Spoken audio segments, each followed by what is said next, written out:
Race 4 of the episode brings us to the Red Bull Ring, as it's basically nighttime here, for 715 class racing. We've definitely done things in a strange order. We've gone from 675 to dirt 750 down to 715. And then we just cut straight ahead to the roulette race. Hikari Taniguchi is the focus driver, that's the word. I was about to say feel, I'm like, that's not it. As he goes, I think that was, I don't know if that was an attempted dive bomb or if that was attempted evasive actions. Regardless, he's made up possibly 11 places in one section, basically. Yep, he's gonna get down the inside of Liza and confirm that overtake. Gonna maybe try and sneak on the outside of DeFloco here. Has to brake early in that Firebird. And he gets a little clumsy. I bring into question his driving sometimes. He obviously has a hard time driving that Firebird. Like, maybe the Firebird's not the problem. Maybe it's just him. At any rate, Hikari has the inside and can brake way later than that Firebird, so he is clear of that guy. We have two new drivers in this event, and sure enough, they're both running in the top 3 at the moment. Empty Focal gave himself damage, slamming into the side of Hikari, who didn't take damage. And we have Stella Saint Germain and the Jaguar XJ220. Car that was just added to the game not very long after the last episode went up. And Jeff Parham, using in a really convoluted way of looking at it, an R33 he imported into America and then had to import again into Austria to race here. Mind you, the second import was probably a lot easier once he actually had official ownership of the vehicle, but the point remains. Monticello falls down the order with both myself and Taniguchi making overtakes on him.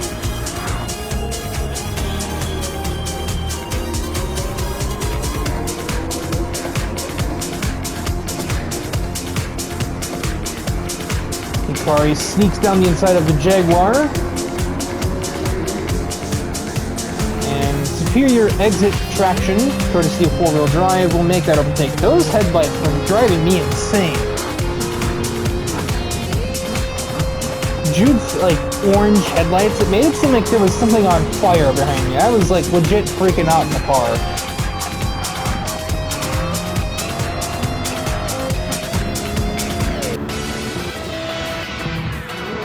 Parham is doing everything he needs to do in his debut.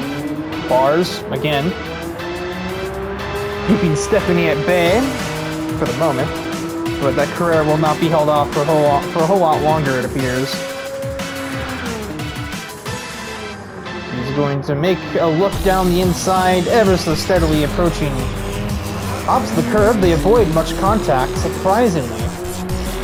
The R33 has the obvious advantage on corner exit, though, and Parham remains the leader.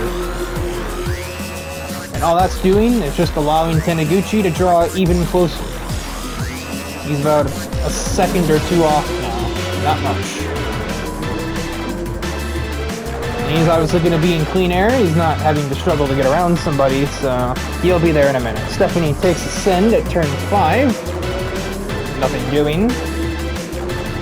Just probing for weakness. You gotta figure out what Parham's like. This is his first race here. You gotta test the new guy, or something or other. I don't know. Gotta get familiar with how he acts, especially under pressure, because, you know.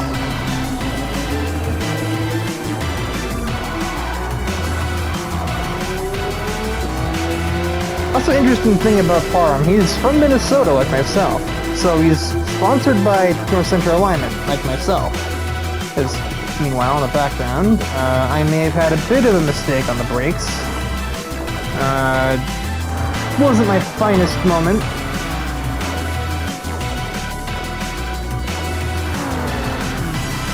Actually, no, the other way around. That's not what I'm talking about. Yeah, no, it was Saint Germain that missed the braking point and nearly spun me out on the previous lap. Kaiser's looking for the lead once more into turn 1. Not the best passing zone normally. She has to use a little bit extra racetrack, but she takes the position away, and here comes Taniguchi to take full advantage. He's going to get ahead of his fellow Skyline driver. Can he challenge the Carrera as we hit the final lap? If he can, it won't be here. Oh, but she had a terrible exit there out of turn 3. And Hikari is not hesitating. She defends to the inside of turn 4, but really overcooks the brakes, doing a bit too much mirror driving. She's going to lose the spot to both Skylines. There's plenty of empty track behind her, though, to rejoin in front of Monticello and stay in the top 3. But that's probably a bit of an embarrassing loss to take, especially while her mother probably just saw the result of that. Probably saw the gravel on the track, if nothing else. Parham is not too far away, but he's not close enough. Yeah, it's interesting that Parham is sponsored by my grandpa's company, despite not being on my team. You know, the team that is sponsored by that company. Heading through the last turn, though, Hikari Taniguchi is going to be the victorious Skyline in this endeavor, and he wins at Red Bull Ring.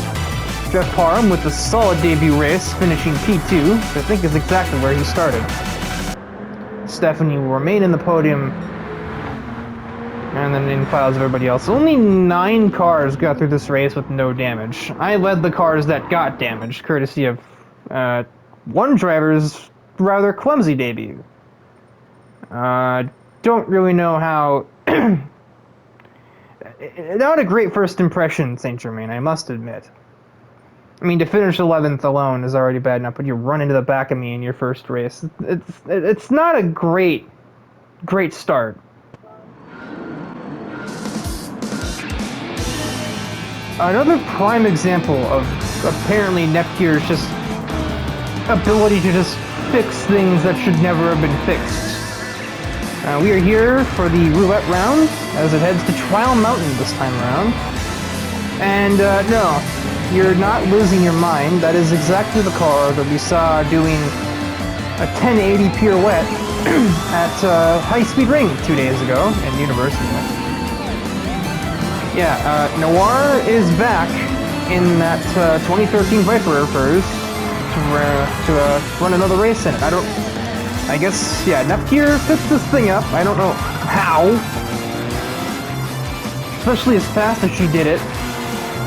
But it doesn't seem to be much slower, if it is at all, because it's already in 7th. Mind you, most of these cars are lower division, but the point remains.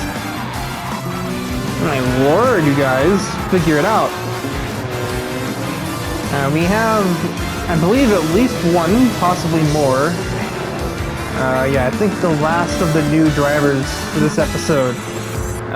Lilith Chen in a Hyundai Genesis. That's a 640 class car. And quite a good one in a straight line, apparently. 170 is no slouch for this class. As, this was an interesting character, to say the least. She has no memories. I tried to ask her, you know, what's your backstory? What's your background, or past? Whatever, insert word here, you know. What's your story? You know, the challenge series keeps like a sort of a driver biography database to kind of, you know, track each driver's unique upbringing, any past achievements they might have had. But Lilith didn't know anything. She also didn't know much English. I had Nitori around, thank God. She was able to translate the Japanese for me. Which is weird that she knows Japanese when she's clearly from China. I mean, she chose the Hong Kong flag for her nationality. That seems like a pretty telltale sign, right? Like, she is Chinese, and she knows Japanese, but learned no English. Curious. Anywho, back to the race. Yeah, had to use primer, front and rear bumpers to fix the thing, and the only spare replacement hood that was available for the Viper was one that was still in a factory color of blue when this car was black out of the factory. So that was awkward. Now this thing just looks like one of those Harlequin Beetles I kept seeing on internet a while ago. It's got black and red design, but it has a gray front and rear bumper and a blue hood. That just looks like an automotive clusterfuck if ever I saw one.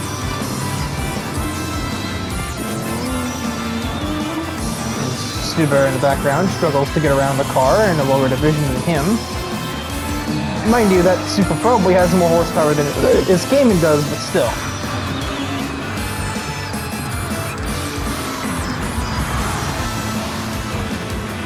Nope.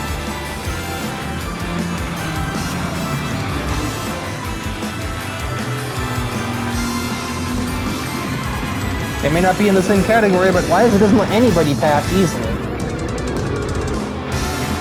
She's still putting her car there, and she's giving Noir some contact even.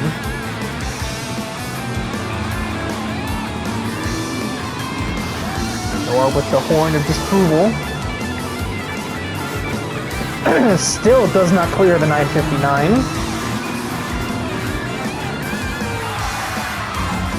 Oh, now she might though. Liza just oversteered badly. Jesus! You know, I thought Eric, inspired some kind of, heel realization in her. It seems that it hasn't changed her driving, it just changed her personality. As Brandt just dominates in a straight line, gets ahead of Liza and Casillas down the back straightaway. Liza will attempt to fight that back, since these two are in the same category after all. And Casillas is still kind of hanging on despite being in a 680 class car. Ice is currently leading the 715 category in his Diablo. And wouldn't you know it, who's leading the way in both his division and just overall, but Mr. Blackpool. In other words, the reason that Noir has 4 different colors on her car. And then just missed the hairpin. That's not related, but she just missed the hairpin by a lot. Thomas O'Reilly, the third 760 class car, really had a bad start. He's only now making his way towards the upper half of the field, as he's looking for 6th on Casillas. Should be able to do it with relative ease, I would think. Never mind, they're literally dead even in a straight line. And Thomas doesn't seem to be pushing the car through the turn either.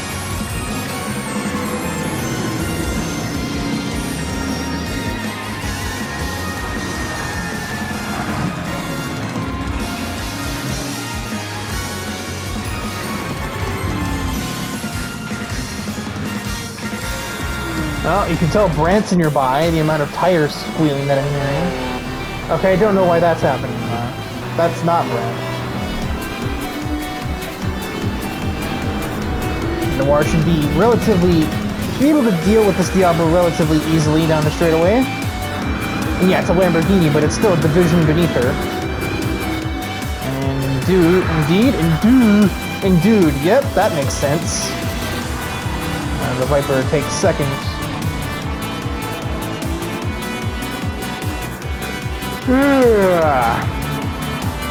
Stretch. Thomas has finally found a way to overtake Casillas. His next conquest is Liza, and that goes a lot easier. Kind of misses the next set of corners though.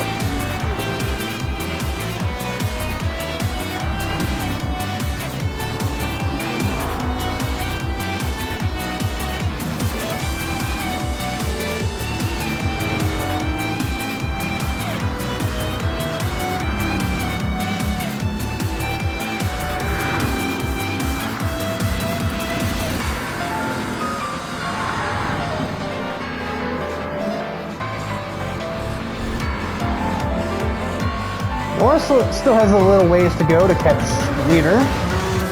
She's cutting it down pretty quickly though. I'm not sure what the exact distance is, but it's probably like 3 seconds, I would say.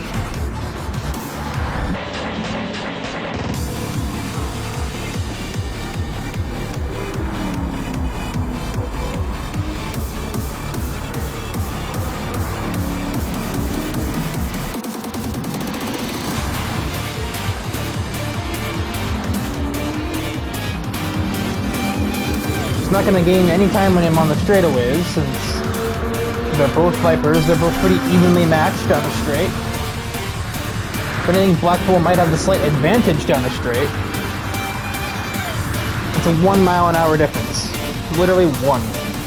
So yeah, they are... If Noir is making up time, it's in turns.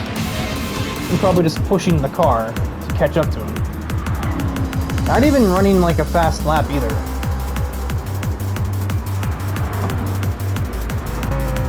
After Thomas got ahead of Kaiser and Casillas, everything is sort of just returned to normality. Never mind, we got a drag race ongoing as Tyler tries to keep Saint Germain in his mirrors and will fail because that car is in a higher class.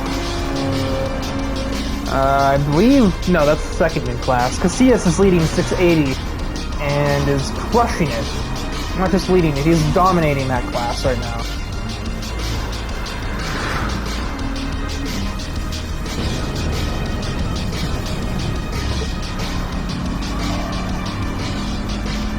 Yeah, she is going for it for the opening, like the S's at the start of the lap. Oh boy.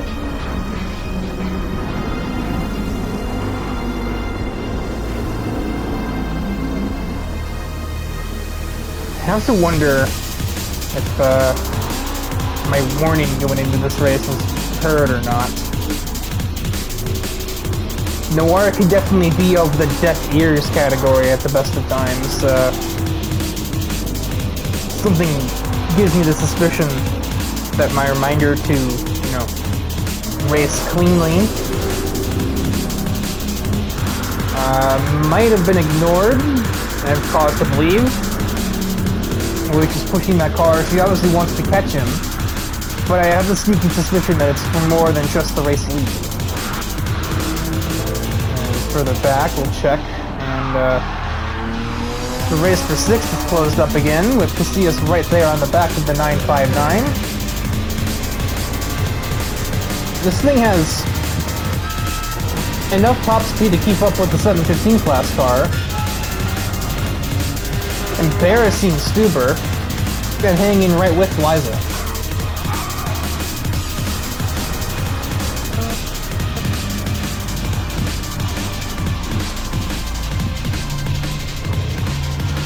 Well, she's there now.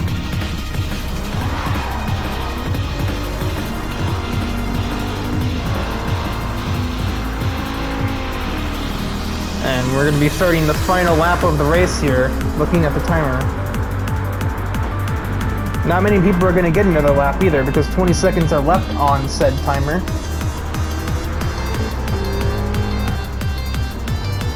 This might be the battle to decide who gets 6th right here, and if that's the case, Liza's going to take it. Oh, Noir's not, she's not attacking.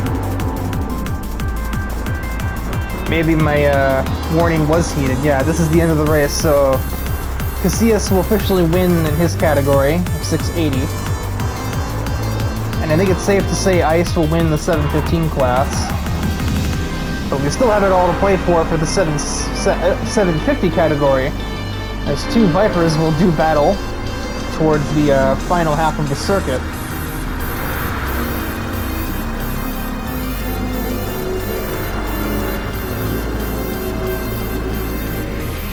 No real advantage gained on the straight, as mentioned before. You know, I don't agree, but I can kinda understand. Honestly, you know what, I mean, I don't want to say he deserved it.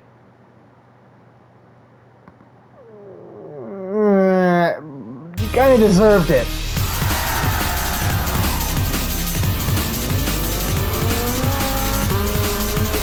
like, that's a heavy braking zone. You're already reducing your speed there. What Blackpool did was multiple times that high-speed corner exits.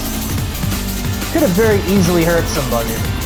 Honestly, the only reason I think that he didn't hurt anybody is because Noir is apparently not entirely a normal human being. He has, like, a lot of resilience. I'll have to ask about that. No, there's traffic ahead. Emmy's in the way, though. Blackpool's gonna get back ahead because neither of them can find a way around this Integra. Guys, there are lanes over there, for Christ's sake. Yep, okay. Well... he throws it in reverse. He's gonna at least get P2 out of this still. Noir is going to head up to the start-finish line. She has claimed her revenge and claims the checkered flag here at Trial Mountain. Blackpool will survive the race. I don't know how this thing is running either. It's been put into the wall at high speed twice. Ice will cross the line to take victory in his category.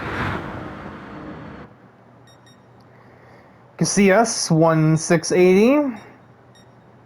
Winner of 640 was Lilith Chin on her debut. Thrasher, I think, got hit early on. I also got hit early on. So... I actually don't remember what happened. It was a while ago. And I spent most of the day, or the day following that, trying to at least, at least tell Noir, okay, you've done it once, you've gotten the point across, now don't do it again unless he does it again. I've given Blackpool the same conversation. He kind of had this look of, do I have to be here, please, can I just, and just be on my merry fucking way. Definitely that kind of look of, like, I don't know what a good analogy is. Like he just didn't want to be there. He was there so he didn't get fined, I guess. Yeah, hopefully this feud doesn't go any further. I'd rather not have to fix this fucking Viper again. Oh, I didn't fix it. I guess. I mean, that is one thing. Deputy managed to somehow piecemeal this thing back together, but it didn't really cost me much because Nepgear took most of the cost away from it. The only thing I think she needed was she just needed, like, that aftermarket hood. That's a lot cheaper than sourcing an entire replacement vehicle or just being a complete write-off. And obviously it still ran fine. She still won the race in it. Revenge scheme and all. So, can't say it was, can't say it was all dark clouds. There was a silver lining there.